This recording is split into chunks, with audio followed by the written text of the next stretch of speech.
for the offensive line and the running game to get going like it did on Friday night? It felt great. It was awesome out there. Everyone was excited. It started with a great week of preparation, and yeah, it was a fun game. Give me some idea, because you do usually see that sort of thing coming in practice before it ultimately. How long did you guys? I'm sure you were upset by the way certainly Navy played out, where it's like even the opportunity to run was kind of taken away from you just by the way that thing played out. But it's been so long coming, going back to Ole Miss. Have you guys felt like this was coming? You were on the verge of it, and finally got to show it Friday? Oh, yeah, we definitely put emphasis on our run game and practice, just coming off the ball and working that every step we took. I mean, we were on each other. If anyone was getting lazy, I mean, we just held each other accountable all week and made sure that we made an emphasis that we're going to run the ball and we're going to run it well.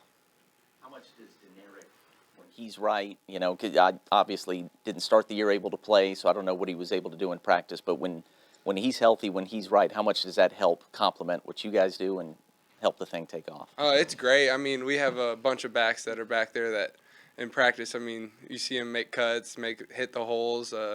They all do a great job, and Deneric's definitely very good at what he does, and he definitely compliments us well when he runs the ball, and so do all the other backs. I guess for both of you, we can start with you, Will. Homecoming is special for like the fans and the alums and former football players. Does it mean anything for you guys, or are you too focused on the game and getting the win? I think it means a lot. I mean, it's for the school, and we definitely want to go out there and put emphasis on playing a good game and winning the game. So it's like any other game, though, for us. We want to come out, we want to win, but we definitely like to put emphasis on it because it's just for our crowd. Yeah, definitely. It's big time for us. I have a bunch of family coming in town personally, so that's going to be really exciting. It's going to be glad to have all the old students and alumni back on campus, too, as well. And talking about this rivalry with SMU, it's been a crazy rivalry. I think last 6 games, according to DT over here, the biggest margin of victory was 6, and that was in an overtime. I mean, is this a special kind of rivalry for you? Yeah, it's been last 4 or 5 games been really close between SMU and Tulsa, and we're excited to get back out there and play this game. And we're just looking to go 1-0 this week like we always have been. Sometimes people talk about rivalries being a rivalry of respect or a rivalry of hate. Which one is this? We respect all our opponents. We're going to go out there, we're going to give our best, we're going to play hard. Nothing controversial.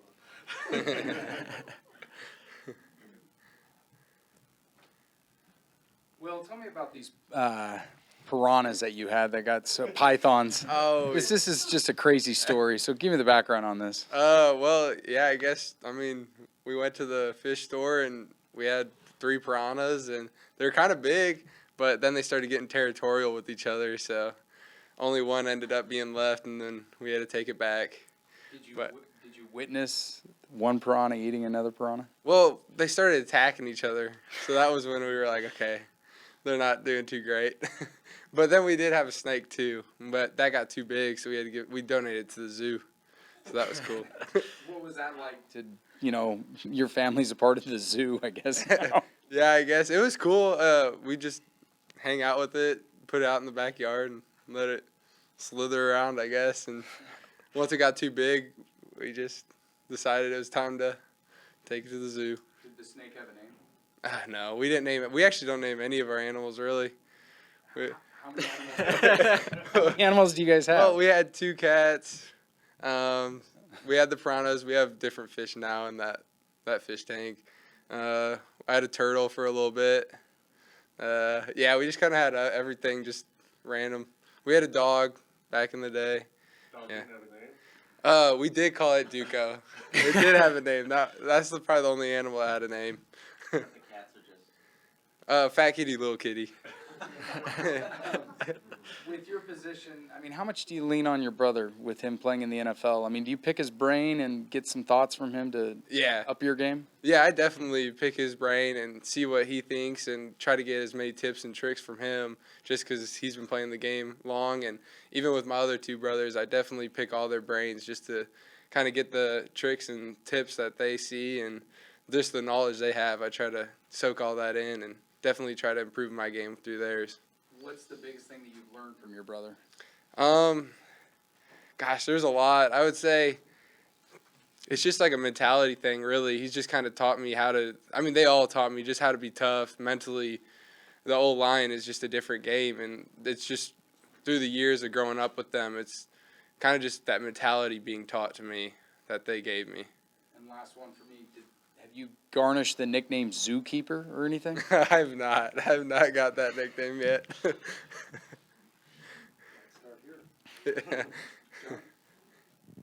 Grant, if you can talk about the defense and kind of how you guys bounced back from what was probably you would probably consider a subpar game against Navy. How did you guys bounce back in this last? Yeah, we got that nasty taste in our mouth in that Navy week, and we had that bye week to kind of get back into our defense and start doing what we do. So we were really eager to get back on the field against Temple, and just really ready to get going against SMU. What was the key to just attitude, or was there anything more? Yeah, back when bye week practices, we had a couple weeks to get ready, and we were just locked in. Everyone was detailed, working on tackling, running our feet, back to the basics. Will, starting the season, your offensive line had a collective 0 starts. Now you guys are over the halfway point. Can you just talk about how much you guys have grown either as a unit or just the development of the O-line guys? Yeah, it's definitely, we've grown as a unit, just like a brotherhood, and the more games we played together, the more snaps we've been playing together, it just feels like we know what we're doing without even asking them, or it's just kind of that feel that we get now, and it's definitely become a really good brotherhood in that room, and just everyone's working with each other really well, and it's definitely, we're taking good strides together. You were hurt earlier in the year. How were you feeling now? I feel good. I feel much better. Back to 100%? Yeah, I feel good. Yes, sir.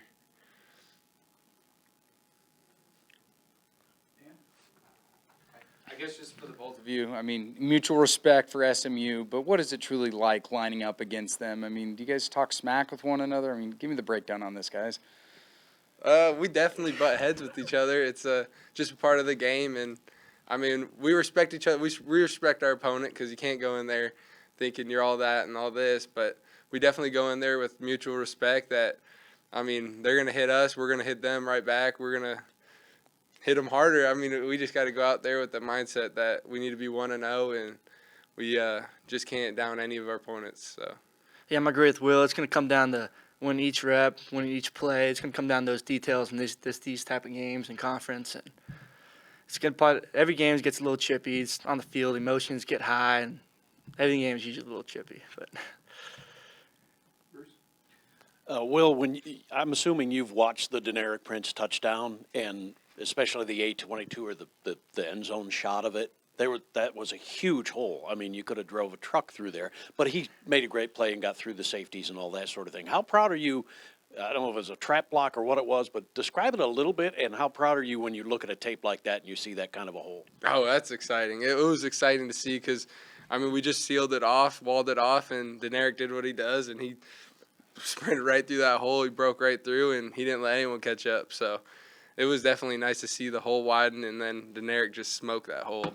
Yeah, and then you guys are turning around with your arms in the air or whatever, but to see him make that burst to get through the safeties that looked like they had an angle on it, how impressive was that? That was very impressive. I mean, yeah, he's a big guy, and he's moving. So when you look up and you see all the guys running after him, that was a good feeling.